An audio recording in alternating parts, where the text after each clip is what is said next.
Hi friends, welcome back our YouTube channel. నేను మీ Pushpa RV. మిత్రులారా, మనం ఈరోజు మరణాన్ని జయించిన భక్త మార్కండేయుని కథ విందాం రండి. పూర్వకాలంలో ధర్మనిష్ఠులైన మృకండు మహర్షి మరియు ఆయన భార్య సతీదేవికి చాలా కాలం సంతానం లేదు. అయితే సంతాన ప్రాప్తి కోసం వారు పరమశివుడిని ఘోర తపస్సుతో ఆరాధించారు.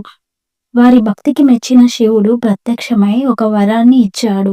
దీర్ఘాయుష్యుడైన కానీ ధర్మభక్తి లేని కుమారుడా, లేక అల్పాయుషుడైన కానీ పరమభక్తుడైన కుమారుడా, ఏదిటిని కోరుకుంటావు అని అడిగినప్పుడు మృకండ మహర్షి క్షణం ఆలోచించకుండా శివభక్తితో నిండిన కుమారుడినే కోరుకున్నాడు.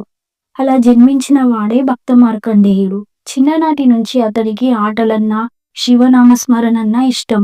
బాల్యంలోనే వేదాలు శాస్త్రాలు అభ్యసించాడు. అతని హృదయంలో ఒక్కటే నమ్మకం, శివుడు నా తండ్రి, తల్లి, గురువు, రక్షకుడు అని. కాలం గడిచింది. మార్కండేయుడు 16వ ఏటకు చేరుతున్నప్పుడు తండ్రి ముకండు మహర్షి విషాదంతో కుమారుడికి నిజం చెప్పారు. నాయనా, నీ ఆయుష్ 16 పరిమితం. ఈ మాట విన్న మార్కండేయుడు కదలలేదు. అతని ముఖంలో భయం లేదు. ప్రశాంతంగా ఇలా అన్నాడు, నాన్న, నన్ను కాపాడేది ఆయుష్ కాదు, నా శివభక్తి. మరణదినం సమీపించగానే మార్కండేయుడు ఒక శివాలయంలో శివలింగాన్ని ఆలింగనం చేసి అఖండంగా ఓం నమ శివాయ అనే జపం ప్రారంభించాడు.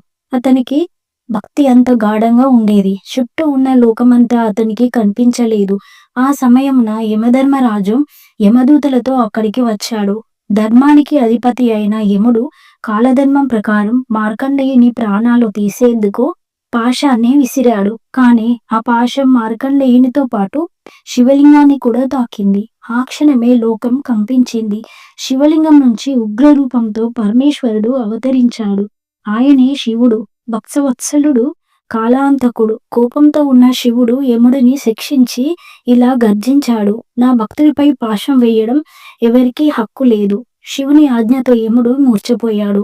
అనంతరం లోకక్షేమం కోసం శివుడు యముడిని పునర్జీవింపచేశాడు. కానీ ఒక వరం ప్రకటించాడు, మార్కండేయుడు చిరంజీవి, ఇతనికి మరణం లేదు. అలా భక్తి బలంతో మార్కండేయుడు మరణాన్ని జయించాడు.